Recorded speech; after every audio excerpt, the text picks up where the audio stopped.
in the position. And now Professor Roberto Ricci, his presentation about breast carcinoma in rural Turkey in neoadjuvant setting.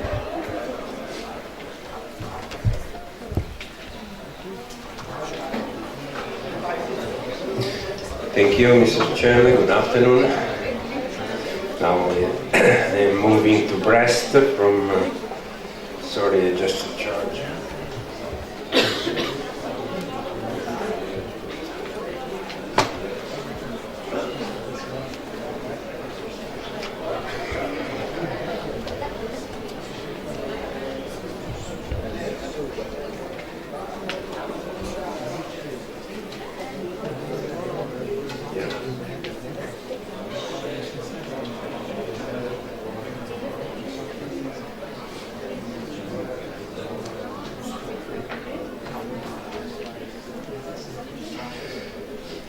Okay, thank you.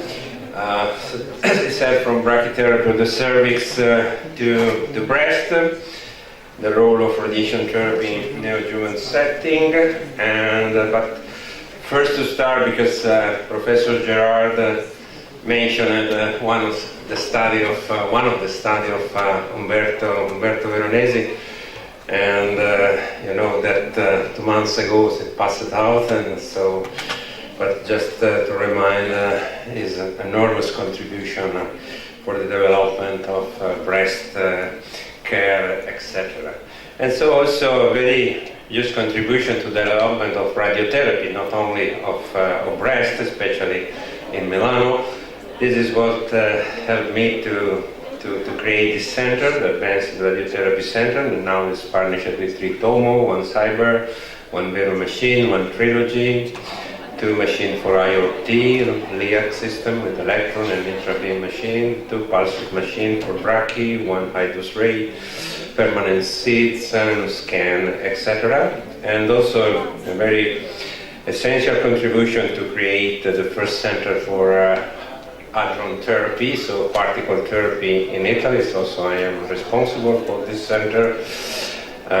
Close to Milano, in Pavia, south of Milano. We have currently both proton beam up to 250 ml and carbon ion beam, the second center after Heidelberg in Europe.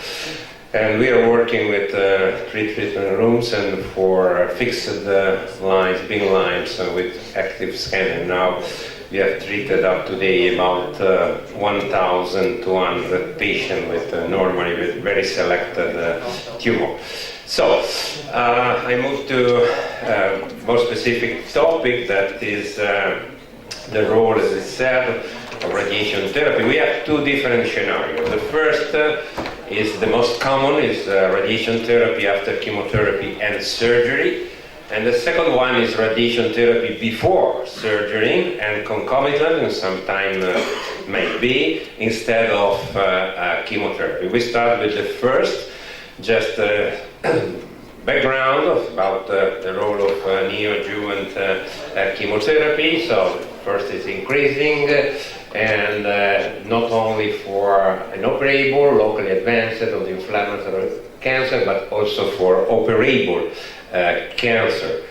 One of the rules is, because this NACA, neoadjuvant chemotherapy, provides in vivo an assessment of the tumor response, and may be useful to test the efficacy of new systemic regimen in clinical setting.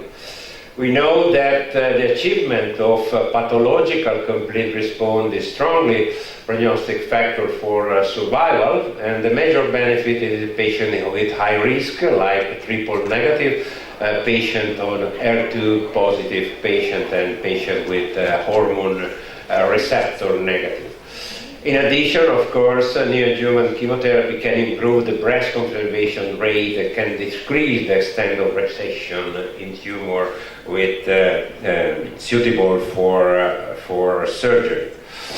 What is the role after neoadjuvant chemotherapy and breast conserving surgery of radiation therapy? Radiation therapy is the same with or without neoadjuvant. Is considered the standard treatment, even in patients with pathological complete response. We have a group of patients, the general trend to reduce or to de-intensificate radiation therapy, and in general it's patient postmenopausal, especially patient older than 65 years, with estrogen receptor positive tumor, low risk in general, could avoid radiation therapy after breast conservation. But this kind of patients, such patients are not general candidate for neoadjuvant chemotherapy. The rate of local regional relapse normally is less than 10%, but it also has been reported higher value in the literature, up to 20%. And also important statement that normally the impact on survival of neoadjuvant is absolutely equivalent to the chemotherapy given post in adjuvant setting. Quite recently on breast care this year, a few months ago, has been published this meta-analysis, main study from the beginning, selected only 8 articles included in this meta-analysis, due to different reasons to exclude the study.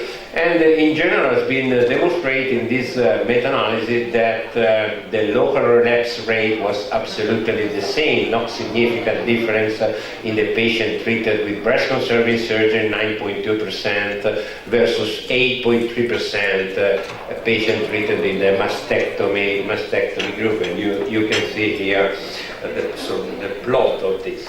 Conclusion of this meta-analysis is that there are no negative impact of breast conserving surgery on disease-free survival and overall survival, that this combination can be safely offered to women with also with locally advanced breast cancer who respond to the neoadjuvant chemotherapy, and responders automatically form a subgroup with better clinical outcome. So this is a sort of conclusion. But what is important is also to try to have some additional prognostic factor in order to have a better selection of patients for conservative treatment. We have a really important study from B18 and B2037 published in 2012, and has been identified that, for example, age is a strong predictor with a cutoff limit at 50 here. The status of the clinical of the node of the axilla is the clinical, so it means before neoadjuvant chemotherapy, and of course also the nodal and breast pathological status with a strong impact from the statistical point of view in case of patient with a complete pathological response both for breast and both for axilla.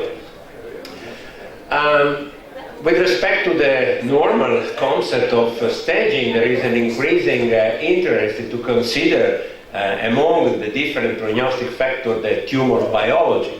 And one of the current trend is to consider the molecular profile of the patient as an important. Again, a very quite recent paper in cancer research treatment, and you can see that there is a very strong correlation at 5-year local recurrence-free survival according to the increased risk. Luminal A patients have the best outcome, more than 96% of local regional control and survival. Decrease 93 for luminal B1 patient, 90% in luminal 2, the same with respect to HER2 positive patient but who received trastuzumab. Trastuzumab changed a lot the risk of this patient, because patient who received trastuzumab had a local recurrence-free survival 92%, and patient that did not receive trastuzumab only 78%. And finally, triple negative patients are a higher risk category with slightly less than 80% of local recurrence rate. In multivariate analysis, in this group of analysis, most significant factor was HER2 positive patient without trastuzumab, triple negative patient and advanced clinical stage T3 and T4. That most important failure for significant factor for failure. This paper, a group from Spain tried to define a sort of score in order to define the risk of this patient, and the stratification of the most insignificant factor was status of HER2 positive, the presence of extensive DCIS specimen, not so common finding this, and very young age, less than 40. Using the sum of this factor, 3 different scores, low, intermediate, and high score, you can see a strong difference in terms of outcome. The second is for patient not for breast conservative surgery, but patient after mastectomy. This is the normal recommended rule for irradiation, for post-mastectomy irradiation. This is the last report from the St. Gallen conference. The next St. Gallen conference will be held very soon, in March, and so probably there will be an update of this recommendation. Currently, of course, we have a very consolidated indication, standard for patients with large tumor, 5 centimeters or more, positive macrometastatic sentinel node biopsy, but no axillary dissection, and for patients with 1 to 3 involved node and adverse pathology. What means adverse pathology is a high-risk patient, and MIA 20 presented before by Alphonse Aguian is an example of some additional risk considered. The question is that should the radiation therapy after neoadjuvant be administered with the same recommendation made for patients who receive surgery as first treatment? And I don't know the right answer to this question. This is our attitude, is to consider the initial clinical stage independently from the reduction. This is for indication.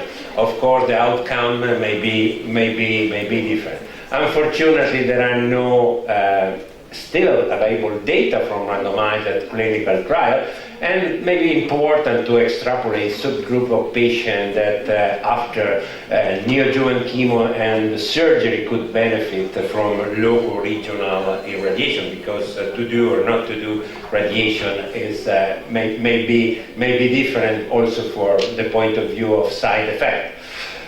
This is just a list of classic data coming from the literature from advanced stage, and has been compared post-mastectomy irradiation and versus no post-mastectomy irradiation.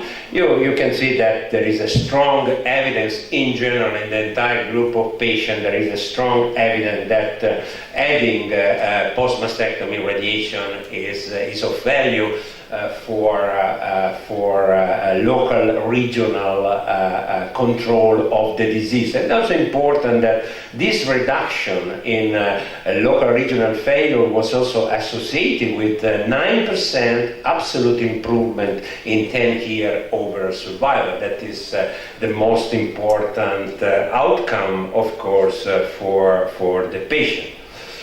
Again, looking and trying to identify additional prognostic factor, and to, as I said, to try to the best tailoring of our irradiation, we can see in this experience by Dr. Wang and Dr. Buchholz, and you can see there are reported different risk factors not mentioned before. So the skin and nipple involvement, the supraclavicular, not axillary, but supraclavicular node involvement, the no use of tamoxifen, the extracapsular extension, this is debated, and estrogen receptor negative. You can see that significant.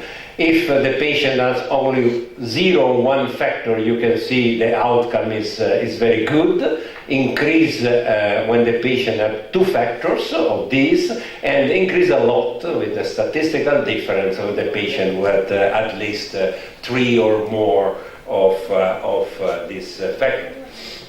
Again, like for breast-conserving surgery, from B18 and B27, we have a publication about a patient treated with mastectomy. In this case, age is not reported as a prognostic factor, but the tumor size, yes, with a cutoff at 5 centimeters, T2 versus more advanced cases. Again, in this case, the clinical nodal status, like for breast-conserving surgery, is significant, and again, is significant the nodal and breast pathological status after the surgery.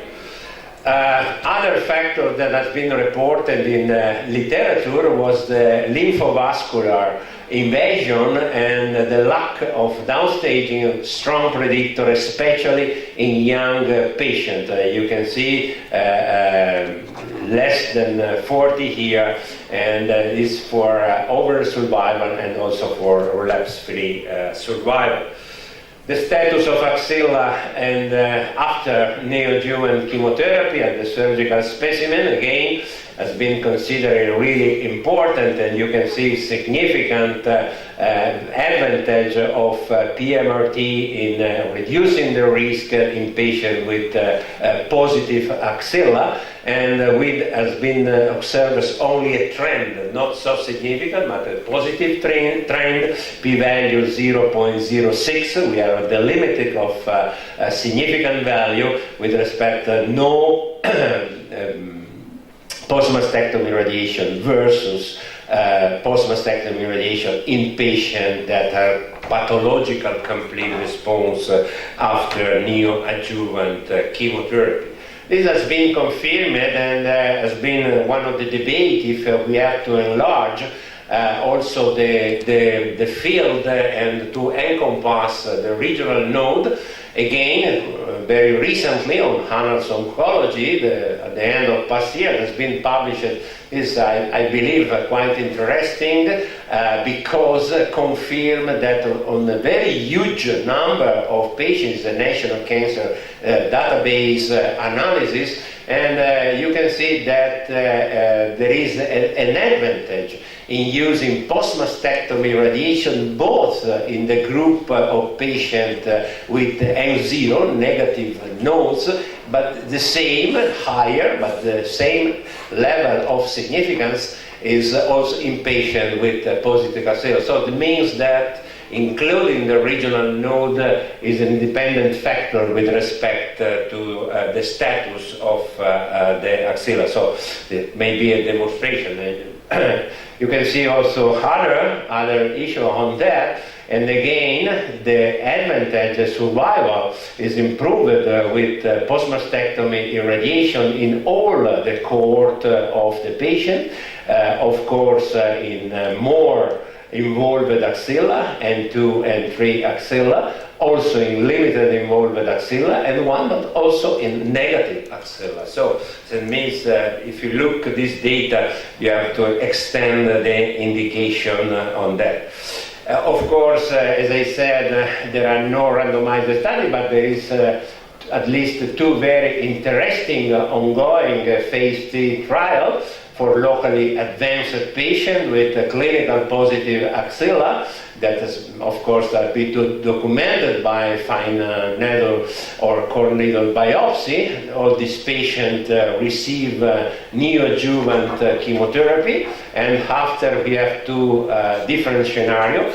First is breast surgery plus sentinel node biopsy. In case of pathological node negative, the patient can be enrolled in the RTOG 1304 or B51 and can be enrolled here. The same study can enroll patients who receive breast surgery plus axillary lymph node dissection, so Zeta 11 approach. Pathological node negative again can be enrolled in this study. On the other, for selection of patients that receive only sentinel node biopsy with pathological positive node can be enrolled in the Alliance study. And with the node positive, in this case, after axilla, not eligible for both of the study. These studies are, as I said, still ongoing, and we're very curious to see the result. Some more detail about the phase 3 B51 RTOG study in terms of recommendation for the dose. You can see that very good specification of volume that are to receive the terminate level of dose in chest wall, in the axilla, in the supraclavicular fossa, and in the internal mammary node has been reported because, as Alphonse again said, really important to consider the side effect, the possible side effect in terms of cardiopathy, and the mean dose recommended to the earth, the mean dose is recommended less than 4 gray and constrained for the left and the right ventricle. Right and left breast. Also has been defined the dose for the ipsilateral lung, the contralateral lung, and the contralateral breast. This is the design of the trial: neoadjuvant, mastectomy, breast conservation, no radiotherapy versus radiotherapy plus regional, and again for the same, only breast or extension to the regional node.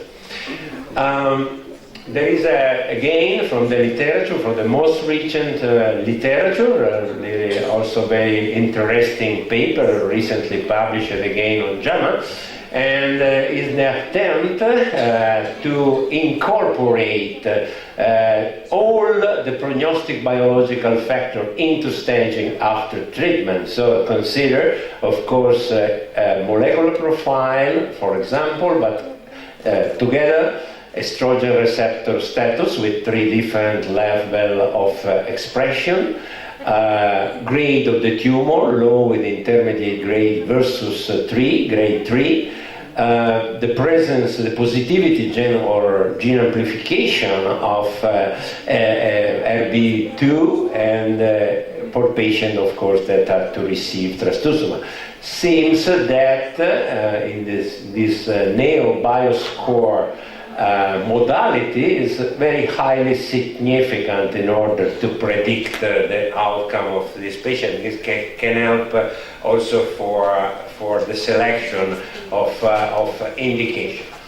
As I mentioned it before, the second scenario is the radiation therapy before surgery and concomitantly on step to chemotherapy. Is less frequently used with respect to the previous approach, but we have to consider, and some for the next future, to think that there is a need to optimize both local and systemic care for locally advanced that are not operable, or mainly patients with high risk factors. Improvement in chemotherapy has slightly improved the pathological complete response, but neoadjuvant radiation therapy can be or might be confer additional local control and disease-free benefit, even patients with complete response. This model is extensively used in other kind of tumor, not normally tested so much in the breast, but in gastric cancer, rectal is working well, and so is the reason. Just very fast to consider what is the role of radiation therapy alone. Is not used today. We have a very old, we can say, paper, and with the exception of this paper from Paris, published in 2010, is the only paper in which has been used hypofractionation in external beam irradiation. And looking in this paper, you can observe that the contribute of radiation therapy alone is small, but is not zero, from 5 to 10%, clinical response high, and good level of toxicity with one exception, and good level of local control. Again, in this paper is reported very impressive local control, about 96% at 7 here. In Milan we are not able to do. Again, another 3 or 4 years ago, experience in Germany in the use of neoadjuvant radiochemotherapy, epirubicin and cyclophosphamide or hydramycin for cycle, hormone therapy in 75% of the patient, classic radiation therapy, and a good rate of local control and pathological complete responses, about 37 patients. Also examine some risk, important, more significant prognostic factor are complete response again. Radiochemotherapy has been extensively tested mainly with the taxane in order to avoid skin reaction, etc., due to hydramycin and other very sensitive. But the result was not so positive because you can see a list of studies in which paclitaxel has been employed normally in full dose, milligrams meter square, up to more than 200 every 3 weeks, the cycle, and with only few exceptions about the use in order to try to reduce the toxicity. Reduced dose only 30 milligram meter square twice a week. Conventional radiation, range of dose plus a boost, and high level of toxicity, especially to level of the lung, with reported toxicity up to 41% of severe toxicity to the lung. This is the main reason because this kind of association has been not tested, in spite of quite good, again, pathological complete response that is reported on average in this series, up to 34%. Last, other combination between other drugs and radiation therapy. You again has been tested 5-FU, vinorelbine in both cycled or in continuous infusion, and more recently capecitabine, same schedule of radiation, and again quite important toxicity again to the skin, again to the lung, up to 21%, but again with a good rate of pathological complete response up to 27%. So we have to think probably to change some paradigm. We have to think to other combination. Some special technique has been already mentioned before. And looking in the literature, the interesting paper coming from Nice, from the Lacassagne Center, Jean-Pierre knows very well the topic, and is the attempt to put in neoadjuvant setting the partial breast irradiation using CyberKnife, in this case, and in combination with chemotherapy. This is the first publication. There are other 2 follow-up publications, and they try to define the optimal dose in a short course of radiation. And you can see here very nice, because of course if the main problem is not the lack of efficiency, but it is the high rate of complication, the use of limited target can help in obtaining and in optimizing this kind of approach.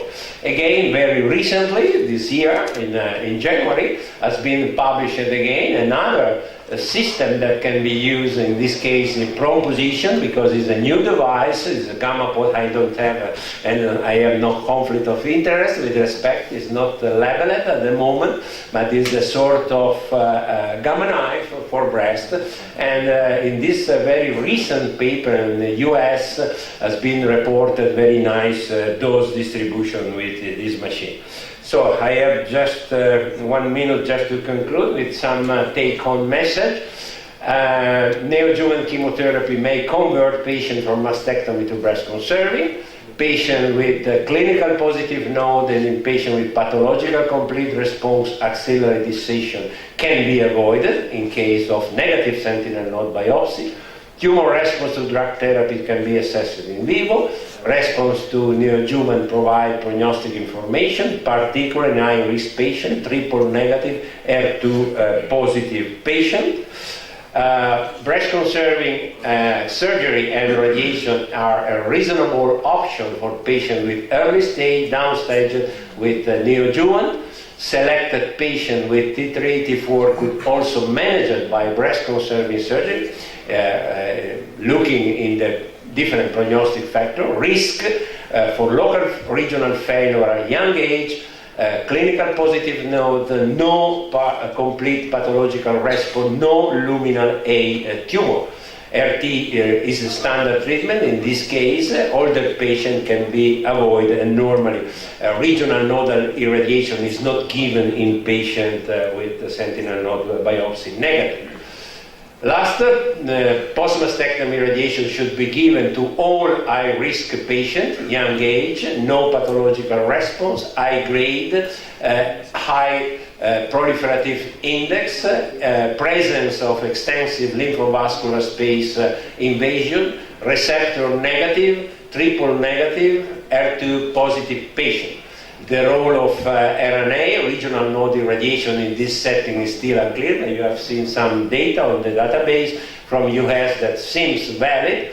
Intermediate risk patient that PCR on N, residual tumor in breast, should be considered tailoring the decision and based on multiple additional factors. Stage 1-2 patient with pathological complete response do not require any post-mastectomy irradiation. Concomitant chemoradiation has the potential to improve local regional control and might be also benefit on survival. Locally advanced breast cancer and high-risk group are the ideal candidate to explore this approach. Toxicity, as you see, the main limit of this combination. Further studies should address new radiation technique, partial breast irradiation, independent from the technique, the use of particle therapy. Alphonse again mentioned and showed this, and why not to use radiation therapy like sensitizer, not the opposite with respect to the drug. Low dose may enhance the effect of some drugs, but this is the subject of research. The future is radiogenomics, and we can conclude for this. Thank you very much. Thank you, Professor.